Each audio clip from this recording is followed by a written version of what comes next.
Adding a consent form to your Qualtrics survey is crucial for ethical research practices. Here's how to include one. Log into Qualtrics. Visit Qualtrics and log in with your credentials. Open your survey. From the dashboard, select the survey you want to modify and open it in the survey editor. Add a new question. Click on the plus add block button to create a new block where you will insert the consent form. This helps in keeping your consent information separate from other questions. Insert consent form. In the new block, click on Add Question and choose Text or Graphic to insert a text element. Enter consent information. In the text editor, provide detailed consent information, including the purpose of the survey, confidentiality assurances, and participant rights. Clearly state that participation is voluntary and that they can withdraw at any time. Add consent checkbox.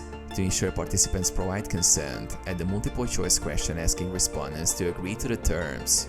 Label it consent with options like I agree or I do not agree. Set the I agree option as required to proceed.